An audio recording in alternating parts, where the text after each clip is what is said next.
మరికొన్ని కథలు. ఇది కొంచెం ఇంగ్లీష్ స్టైల్, ఏదో ఒక పేరు పెట్టడానికి, మొత్తం పుస్తకానికి అంతా పేరు పెట్టకుండా 16 పోయమ్స్ అని డిలాన్ థామస్ ఓ పేరే అట్లా పెట్టాడు. 16 పోయమ్స్ ఆ పుస్తకం పేరు. అట్లా ఒక డిఫరెంట్ టైటిల్ ఇది. గసాల్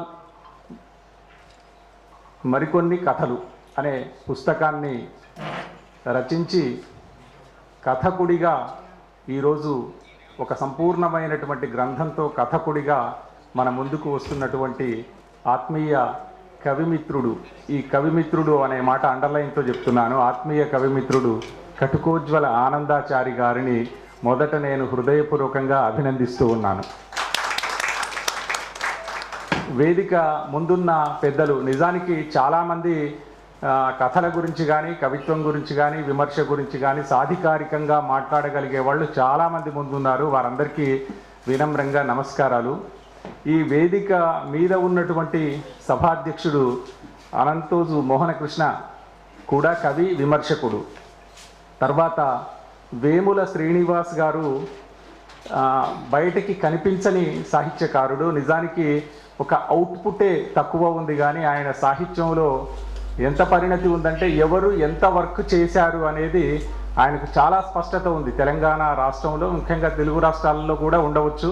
ఎవరి కృషి ఏంటి అనేది వేముల శ్రీనివాస్ సార్కు తెలిసినంత స్పష్టంగా చాలామంది సాహిత్యకారులకు కూడా తెలియదు అని నేను 2-3 సందర్భాలలో చూశాను. వారు కూడా ఈ సభలో ఉండడం చాలా ఆనందించాల్సినటువంటి విషయం, రచయితగా ముఖ్యంగా ఆనందాచారి గారు. తర్వాత మువ్వా శ్రీనివాసరావు గారు సాహిత్యంలో ప్రవేశించడమే ఒక తుఫానులాగా ప్రవేశించి ఆ తుఫాన్ని కంటిన్యూ చేస్తున్నటువంటి వ్యక్తి ఒకే ఒక్కడు, మువ్వా శ్రీనివాసరావు గారు. ఒక 30 సంవత్సరాల నుండి సాహిత్యమే జీవితంగా, అటు ఉద్యోగం ఎట్లాగూ చేస్తాము, ఉద్యోగం జీతం కోసం చేస్తాము, కానీ సాహిత్యాన్ని శ్వాసిస్తున్నటువంటి ఆత్మీయ కవిమిత్రుడు అన్న డాక్టర్ ఆర్ సీతారాం ఈ వేదిక మీద ఉండడం నిజానికి నేను చాలా ఆనందించేటటువంటి విషయాల్లో ఒకటి. తర్వాత రచయిత్రి నస్రీన్ ఖాన్ వ్యక్తిగతంగా అంటే రచనల పరంగా చూసినప్పుడు ఆనందాచారికి కూడా సీనియర్. ఆమె రచయిత్రిగా సీనియర్, అండర్లైన్ అక్కడే చేసుకోవాలి, మిగిలిన చోట చేసుకోకూడదు. తర్వాత ఇంకా తెలంగాణ సాహిత్య అకాడమీ కార్యదర్శిగా ఉండడమే కాకుండా సాహిత్యాన్ని నిరంతరం ఉద్దీపింపజేస్తున్నటువంటి, తర్వాత అనేక పుస్తకావిష్కరణలు జరిపిస్తున్నటువంటి వ్యక్తి నామోజు బాలాచారి గారు. డాక్టర్ నామోజు బాలాచారి గారు నిజానికి అధ్యక్షుడు లేని సంస్థ పనిచేయడానికి కొంచెం భయపడుతూ ఉంటుంది. ఆ భయమే, కానీ మంచి పని, చిన్న పని, అంటే చాలా తక్కువ డబ్బులతో అయ్యే ఖర్చు చూసి దీనికి చేయొచ్చు కదా అని చాలా పుస్తకాలను ఇటీవల తీసుకొని వస్తున్నటువంటి వ్యక్తి నేను. ఎందుకంటే సాహిత్య అకాడమీ కార్యదర్శిగా నేను కూడా పనిచేశాను కాబట్టి ఆయన స్వతహాగా ఆలోచించి చేస్తున్న ప్రోగ్రామ్స్ కూడా చాలా బాగా ఉంటున్నాయి. ఇట్లాంటి కవిమిత్రులు. తర్వాత తంగిరాల చక్రవర్తి గారు చాలా రెగ్యులర్గా ఫీచర్స్ లాగా సమీక్షలు రాసేటటువంటి ఒక సుప్రసిద్ధ విమర్శకులు. ఇటీవలి కాలంలో అంటే ఉద్యోగానికి విరమణ చేసినట్టు కాస్త పక్కకు జరిగారు, కానీ రెగ్యులర్గా ఆయన సాహిత్య విమర్శ చాలా చేసినటువంటి, మనందరి పుస్తకాల మీద తప్పనిసరిగా ఆయన ఏదో ఒక వ్యాసం రాసి ఉంటాడు. అట్లాంటి వ్యక్తి. వీళ్ళందరి ముందు గసాల్ గురించి 2 మాటలు మాట్లాడుకోవాల్సిన అవసరం ఉంది. ఎందుకంటే ఈ పుస్తకాన్ని ఆవిష్కరించిన వ్యక్తిగా నేను మొట్టమొదట ఈ పుస్తకం చదివాను. ఈ పుస్తకం చదవడానికంటే ముందు నాకు ఆనందాచారి గురించి కొంచెం తెలుసు. ఆనందాచారి అనగానే నాకు ఇక ఇప్పుడు అనే పుస్తకం బాగా గుర్తుంది. మొన్న కవిత్వం పుస్తకం వేశాడు. అంతకుముందు సుందరయ్య గారి మీద స్ఫూర్తి శిఖరం అనే ఒక దీర్ఘకావ్యం వేశాడు. అంతకంటే ముందు మొలక అని ఒక కవిత్వం పుస్తకం వేశాడు. సరే, కార్యక్రమాలు, ఉద్యమోన్ముఖమైనటువంటి పనులు ఇవన్నీ చూసి ఆనందాచారి అంటే మనకు ఒక ఇమేజ్ ఉంటుంది. కానీ మన ఇమేజ్ని పూర్తిగా మార్చినటువంటి ఒక సంఘటన ఉంది. ఆ సంఘటనకి కారకులు నేను అనుకుంటా ముల్కనూరు గ్రంథాలయమే నడిపినటువంటి, దాని డైరెక్టర్గా ఉన్నటువంటి పెద్దలు శ్రీనివాసులు సార్. నిజానికి ముల్కనూరు గ్రంథాలయం గస్సాల్ కథకు బహుమతి గనక ఇచ్చి ఉండకపోతే ఈరోజు ఆనందాచారి కథకుడిగా మన ముందుకు వచ్చేవాడు కాదు. దానికి పూర్తిగా కారణం ముల్కనూరు గ్రంథాలయమే. ఎందుకంటే ఈ కథలు నేను చదువుతూ ఉన్నప్పుడు గస్సాల్ కథ నుండి చివరికి ఉన్నటువంటి ఆనందం దక్కలేదు అని, కరుణ దక్కలేదు అనే కథ దాకా చూసినప్పుడు ఈయన 14 కథలు రాయడానికి స్ఫూర్తినిచ్చినటువంటి ఒక పోటీ. ఆ పోటీలో ఆయన మొదటిసారి ప్రథమ బహుమతి నెగ్గి, రెండవసారి ఇంకా విశిష్ట బహుమతి దక్కి, ఆ 2 కథలకు బహుమతులు దక్కించుకున్న తర్వాత తాను ఎలాంటి కథకుడో తనకే తెలుస్తుంది. నిజానికి మనం కవిత్వం చదువుతూ ఉంటే మన చుట్టూ ఉన్నటువంటి కొంచెం డిస్టాంట్ మిత్రులు ఏమంటారంటే బాగుంది బాగుంది అంటారు. కానీ మన ఇంట్లో వాళ్ళు ఉంటారు కదా, వాళ్ళు నిజంగా బాగుంటేనే బాగుందంటారు, లేకపోతే బాగుంది అని అనరు, చాలా ఇది మార్చుకో అంటారు. మనం ఇవన్నీ ఫేస్ చేసిన తర్వాత నేను ఎక్కడ ఉన్నాను అనేది ఎదుటి వాళ్ళు చెప్పేదానికంటే మనకే ఎక్కువ తెలుస్తుంది. ఈ పుస్తకాల్లో ఉన్నటువంటి 14 కథలు చూసిన తర్వాత నాకు అనిపించింది ఏంటంటే, అంటే జీవన శకలాలు కదా, ఏ సంపూర్ణ జీవితము చిత్రించబడదు కథలు. ఈ జీవన శకలాలు చదువుతూ ఉన్నప్పుడు ఈయన 30-40 ఏండ్ల నుంచి ఏ బాటలో నడిచి వచ్చాడో ఆ బాట ఇచ్చిన స్ఫూర్తి 14 కథల్లో కనిపించింది. కొందరు కొన్ని పనుల ద్వారా పరిణతి చెంది రచయితలు అవుతారు, వాళ్ళు ఒక రకమైన కథలు రాయగలుగుతారు. కొందరు కొన్ని ఉద్యమాల ద్వారా వచ్చినటువంటి వాళ్ళు ఉంటారు, వాళ్ళు ఇంకొక రకం కథలు రాయగలుగుతారు. నాకు గుర్తున్నంత వరకు రవీంద్రనాథ్ ఠాగూర్ది ఒక కథ ఉంది, కాబూలీవాలా. ఈ కాబూలీవాలాలో కాబూలీ నుంచి వచ్చినటువంటి, ఆఫ్ఘనిస్తాన్ నుంచి వచ్చినటువంటి రహమత్ అనే వ్యక్తి ఒక అమ్మాయి, ఆమె పేరు మినీని తన కూతురిలాగా ప్రేమపూర్వకంగా స్నేహపూర్వకంగా రోజు కలుస్తూ ఉంటాడు. ఆమెను చూడకపోతే అతను ఉండలేని పరిస్థితిలో ఉంటాడు. చివరికి అతడు ఒక సమస్యలో ఇరుక్కొని జైలుకు పోయిన తర్వాత, జైలు నుంచి విడుదలైన తర్వాత అతనికి ఎవరిని మొదలు చూడాలనిపిస్తుంది అంటే మిన్నీనే మొదలు చూడాలనిపిస్తుంది. ఈ మిన్నీ దగ్గరికి వస్తాడు. 8 సంవత్సరాలు జైల్లో ఉండొచ్చిన తర్వాత మినీ దగ్గరికి వస్తే మినీ ఇతనితో మాట్లాడే పరిస్థితిలో ఉండదు. ఆమె పెళ్ళి అవుతూ ఉంటుంది. ఆమెతో మాట్లాడనియ్యమని తండ్రి చెప్తాడు. ఆ మినీ కూడా ఇతన్ని మర్చిపోతుంది. అప్పుడు అతనికి మొలకెత్తిన ఆలోచన ఏంటంటే, నా కూతురు కూడా మిన్నీ అంత వయసు ఉంటుంది కదా కాబూల్లో అని అతడు కాబూల్కు ప్రయాణం కడతాడు. ఇది ఒక తాత్విక చింతనను రేకెత్తించేటటువంటి కథ. అట్లా కాకుండా ఇంకా భిన్నమైనటువంటి టెక్నిక్ తోటి ముగింపు చాలా అద్భుతంగా ఉండే కథలు ఉంటాయి. సోమర్సెట్ మామ్ అని ఒక సుప్రసిద్ధ కథా రచయిత ఉన్నాడు. ఆయన ఇల్లిటరేట్ అని ఒక కథ రాశాడు. ఈ ఇల్లిటరేట్ కథ ఏంటంటే, వీరికి చదువు రాదని చర్చిలో నుంచి ఉద్యోగంలో తీసేస్తారు. అప్పుడు అతను చదువు రాకపోయింది కదా అని సిగరెట్టు తాగి తను సాంత్వన పడదామంటే సిగరెట్ ఎక్కడా దొరకకపోతే 10 మైళ్ళు నడిచి సిగరెట్ కొనుక్కొని తాగి ఆ రోజు సాంత్వన పడతాడు. పడ్డ తర్వాత అతనికి ఆలోచన ఏమొస్తుందంటే, ఇక్కడ సిగరెట్ డబ్బలు అమ్ముకుంటే కూడా నాకు అంత పని అక్కడ కూలి దొరికేటట్టుందని సిగరెట్ డబ్బలు అమ్ముతాడు. సిగరెట్ డబ్బలు అమ్మి ఒక 4 సంవత్సరాల తర్వాత అతను చాలా డబ్బు సంపాదించి ఆ డబ్బుని బ్యాంకులో వేస్తే బ్యాంకు మేనేజర్ చూసి, నీవే 10 లక్షల దాకా మా దగ్గర ఉన్నాయి కదా, మేము ఇంకొక 10 లక్షలు అప్పిస్తాము, 20 లక్షలు పెట్టి పెద్ద బిజినెస్ చెయ్యి అంటాడు ఆయన. బ్యాంకు మేనేజర్ అంటే డబ్బులు ఉన్న వాళ్ళకే బ్యాంకు వాళ్ళు అప్పిస్తాడు, లేని వాళ్ళకి ఇయ్యరు. అది కూడా ప్రూవ్ చేయదలుచుకున్నాడు రచయిత. చేసి అతనికి ఏమంటాడంటే, ఫామ్ ఫిలప్ చేసి నువ్వు దీని మీద సంతకం పెట్టు అని పెన్నిస్తాడు. నాకు చదువు రాదు సార్, నేను ఒత్తుతా అంటాడు. నువ్వు చదువు రాకుంటేనే ఇంత డబ్బులు సంపాదించినావు, చదువు వస్తే ఇంకెంత సంపాదిద్దువో అంటాడు మేనేజరు. అంటే ఇతనేమంటాడు తెలుసా, నీ తెలివి తెల్లారినట్టే ఉంది, చదువు వస్తే నేను మన దగ్గర క్లర్క్గా పనిచేస్తుంటే చదువు రాకపోతేనే ఇన్ని చేసినా అని చెప్తాడు. కథ అంతే. అంటే మొదటి తరహా కథలు ఒక రకమైన తాత్విక చింతనని పెంపొందించేవిగా ఉంటాయి. రెండవ తరహా కథలు ఒక రకమైనటువంటి జీవన వాస్తవాన్ని చాలా చమత్కారపూరితంగా చెప్పేటటువంటి ఉంటాయి. ఈ రెండింటికి ప్రపంచ సాహిత్యంలో స్థానం ఉంది, తెలుగు సాహిత్యంలో స్థానం ఉంది. 100 ఏళ్ళు కూడా దాటిపోయింది తెలుగు కథ పుట్టి. కానీ ఈ సందర్భంగా మనం గుర్తించాల్సింది ఏంటంటే, ఒక వస్తువుని పట్టుకున్నప్పుడు ఆ రచయిత ఆ వస్తువుని ఎందుకు పట్టుకున్నాడు అని ఆలోచిస్తే అతడు నడిచొచ్చిన దారి తెలుస్తుంది, అతడి దృక్పథం తెలుస్తుంది, అతడు ఆ కథ వస్తువుని స్వీకరించడంలో, కథని నడపడంలో, ఆ కథని ముగించడంలో ఆ రచయిత దృక్పథం తెలుస్తుంది. ఈ 14 కథల్లో ఆనందాచారి దృక్పథం తెలుస్తుంది అని నేను ఘంటాపదంగా చెప్పగలను.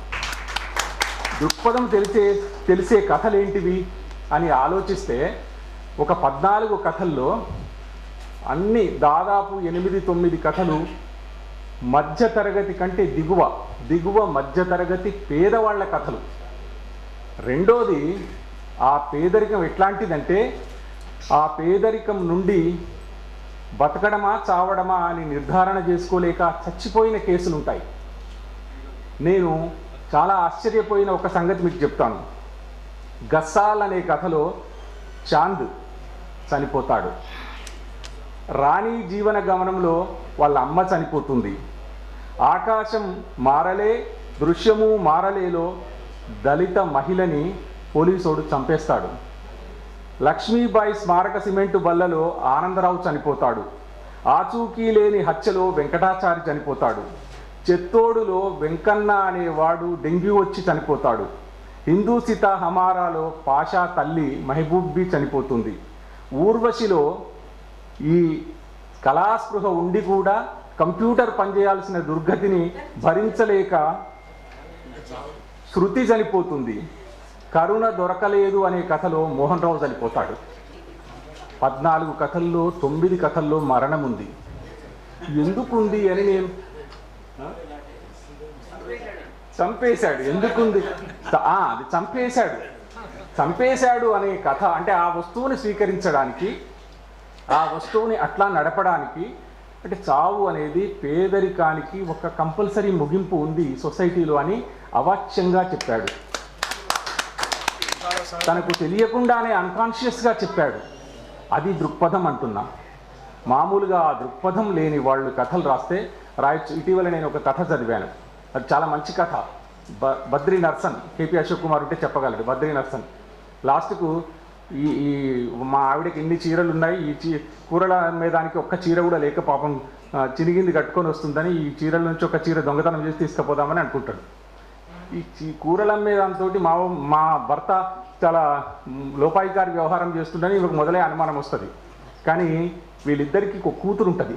ఆ కూతురు నాన్న మనసును అర్థం చేసుకొని 4 చీరలు తీసి, అమ్మ ఈ చీరలు మా ఆఫీసులో పంచి పెడుతున్నాము అని చెప్పి తీసుకొని పోయి ఆ 4 చీరల్ని తండ్రికి ఇస్తుంది సాటుగా. ఆ 4 చీరలు తీసుకుపోయి అంటే కూరగాయలు అమ్మకిస్తాడు. ఇదొక రకమైన కథ. అంటే ఆ కథ రాయడానికి తాను నడిచొచ్చిన జీవితం, తన ఆలోచన విధానం కారణం.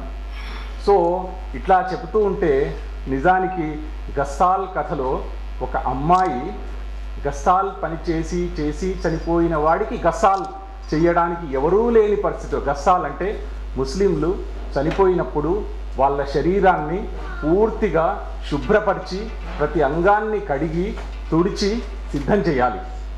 ఈయన మొత్తం ఊరందరి శరీరాలని అట్లా సిద్ధం చేసిన వాడు ఈయన చనిపోయాడు. ఈయన చనిపోయిన తర్వాత ఈయనని శుద్ధి చేయడానికి ఎవరు ఉండరు ఊరిలో.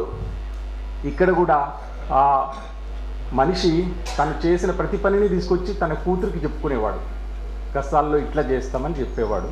ఆమె అది నేర్చుకొని చనిపోయిన తర్వాత గస్సాలు చేసేవాళ్ళు ఎవరూ లేరంటే నేనే చేస్తాం మా నాన్నకు గస్సాలని ముందుకొస్తుంది ఆ అమ్మాయి.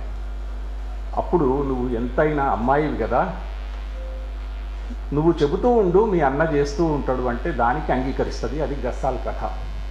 ఇట్లా కథని నడపడంలో ఉన్న టెక్నిక్ కూడా ఒకటి మనము ఈరోజు ఆనందాచార్యలో నేను ఆనందాన్ని ఆశ్చర్యాన్ని కలిగి చాలా సంతోషించాను. ఎందుకంటే ఒక కథ చెప్తాడు.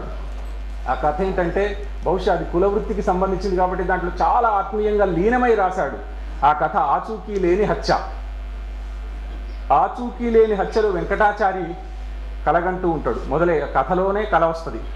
కళలో ఎట్లుంటుందంటే పొద్దున లేస్తాడు, కొంచెం స్నానం పానం అయిన తర్వాత రోడ్డు మీదకి పోయి ఇంత టిఫిన్ తింటాడు. హోటల్లో టిఫిన్ తినడానికి డబ్బులు ఉన్నాయి ఆయనకి. తర్వాత వచ్చి ఇది బంగారం పని చేసుకుంటాడు. భోజనం చేసి మధ్యాహ్నం నిద్రదీస్తాడు. మళ్ళీ 3 గంటలకు లేచి మళ్ళీ పని చేసుకుంటాడు. 6ంటికి ఛాయ్ తాగుతాడు. అరుగు మీద కూర్చుంటే అందరూ మంచిగా పలకరించిపోతారు. 8ంటికి వాళ్ళ ఆవిడ అన్నం పెడితే తిని హాయిగా పాటలు పాడుకుంటూ పడుకుంటాడు. ఇంత బాగుంది అని మనకు అనిపిస్తుంది. అప్పుడు పడుకున్నాక ఆయనకు వెంటనే మేలుకొస్తుంది, అయ్యో కళ ఇది, మా నాన్న ఇట్లుండేవాడు అని అనుకుంటాడు. అనుకొని లేచి ఈయన ఏం చేస్తాడంటే, పని చేద్దామంటే ఎవడు పని చేయడు, స్వర్ణకార వృత్తి లేదు, బయటికి పోదాం తిందామంటే లేవు, బియ్యం లేకపోతే పక్క వాళ్ళని అడిగి తీసుకోవాల్సి వస్తుంది. ఇట్లాంటి సందర్భంలో ఒక ఆవిడ ఒక నగని మార్చి ఇంకోటి చేయమని ఇస్తుంది. ఇంకోటి చేయమని ఇచ్చేటప్పుడు వారం రోజులు టైం పెడుతుంది. ఈ వారం రోజుల్లో తెల్లారి బియ్యం లేవు కాబట్టి ఈ వారం రోజుల్లో ఎట్లన్నా సంపాదించి తీర్చొచ్చు, కానీ దాంట్లో నుంచి 2 గ్రాముల బంగారాన్ని కత్తిరించి అమ్ముకొస్తే 5,000 ఏమో వస్తాయి. ఇంట్లో ఫుల్ మంచిగా తింటారు, భోజనం అంతా అయిపోయింది. 7వ రోజు వస్తుంది, కొత్తోడు పని దేనప్పుడు ఆమె వచ్చి ప్రెజర్ చేస్తే, రేపు ఎట్లన్నా ఇవ్వకపోతే నీ సంగతి చెప్తా అని చెప్పి వెళ్ళిపోతారు భార్యాభర్తలు వచ్చి. తెల్లారి ఏం జరుగుతుందంటే, వాళ్ళది ఇంకొక అప్పు కోసం పోతే రోడ్డు మీద పోతూ ఉంటే ఎదురొచ్చిన వాళ్ళలా నా బాకీ ఎప్పుడు తీరుస్తావని అడుగుతుంటారు ఈయనని. ఈయన ఇంకెవరిని బాకీ అడగలేకపోతాడు. ఇంటికి వచ్చి రాత్రి పడుకుంటారు, తెల్లారి శవాలు అయిపోతారు. ఇది ఆచూకీ లేని హత్య. దీనికి గాయాలకు కారణం కావచ్చు, ఇంకో నగల దుకాణం కారణం కావచ్చు. వీళ్ళందరూ మనకు నగ అక్కడ పడితే అక్కడికే పోతున్నాం, కంసాలి వాళ్ళ దగ్గరికి పోవట్లేదు అని చెప్పడానికి ఇంత గొప్ప టెక్నిక్ని ఉపయోగించి కథ రాశాడు ఆనందాచారి. Really I appreciate. ఇట్లా చెప్పుకుంటూ పోతే ఒక్కొక్క టెక్నిక్ని ప్రతి కథలో ఉంది. హిందూ సితా హమారాలో సిఏఏ ద్వారా ముస్లిమ్స్ అందరూ మీ ఉనికిని ఇక్కడి వాళ్ళమే అని ప్రూవ్ చేసుకోవాలని ప్రభుత్వం ప్రచారం చేసింది.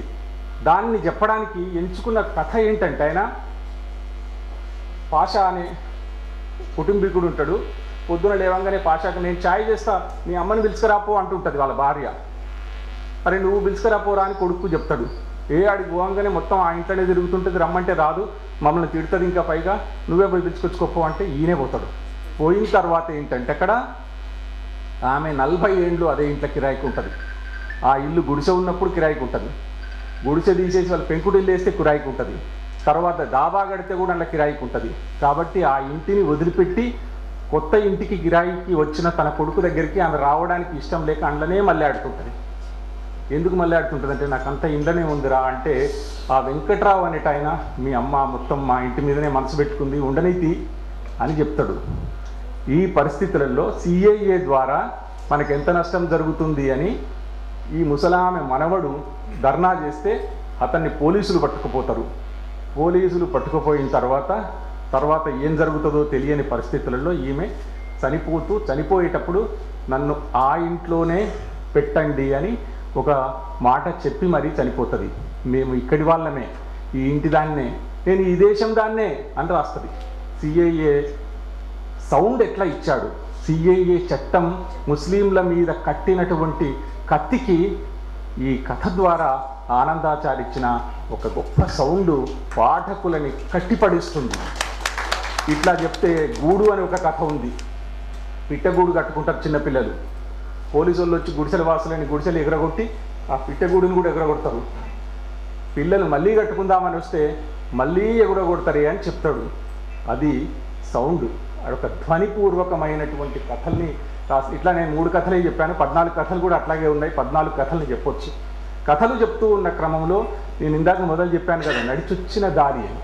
ఈయన కవి కథ రాసేటప్పుడు కూడా ఆయనకు తెలియకుండా చాలా గొప్ప కవితా వాక్యాలు ఒలికినాయి. 2-3 మాత్రమే ఆ కవితా వాక్యాలు చెప్పాలని నేను రాసుకొచ్చాను. ఏంటంటే, పాలు పితకటం ఊరి వాళ్లకు తెలుసు, మెదళ్లను పిండుకునే ప్రక్రియ కంపెనీలది అని శృతి అంటుంది. శృతిని ఇంటికి వచ్చిన తర్వాత నువ్వు బెంగళూరు పో, సాఫ్ట్వేర్ నౌకరి చాలా మంచిది అంటే ఆమెకు అది నచ్చదు. ఊర్లో ఉండి ఊర్లో పని చేసుకోవడం నచ్చుతుంది. ఆమె చెప్పిన మాట ఏంటంటే, కంపెనీలు ఎట్లా దోచుకుంటాయో మీకు తెలియదే, మీకు పాలు విండేది ఒకటే తెలుసు, వాళ్ళు మెదళ్ళు విడుతారు అని చెప్తారు. This is poetic line. తర్వాత ఈ పిల్ల బెంగళూరు పోయి ఉద్యోగం చేసుకోవాలంటే ఈడే ఉంటుంది, హోమ్ సిక్ ఫీల్ అవుతుంది అని వాళ్ళు అనుకుంటారు.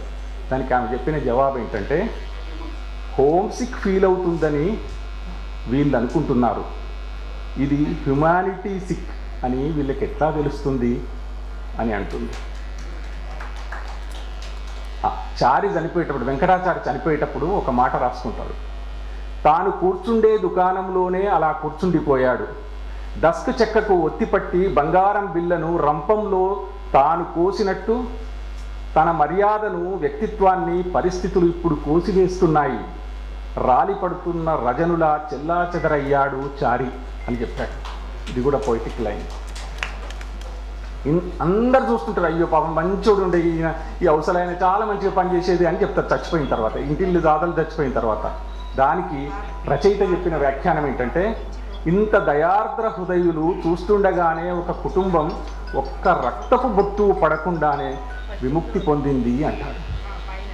ఏకదాటిగా భార్య అంటున్న మాటలకు నిర్ఘాంతపోయి ఆమె వైపే చూస్తున్నట్లు కనబడుతున్నా తనలోకి తాను చూసుకోవడం మొదలైంది శేషుకి అని ఒక చోట అంటాడు.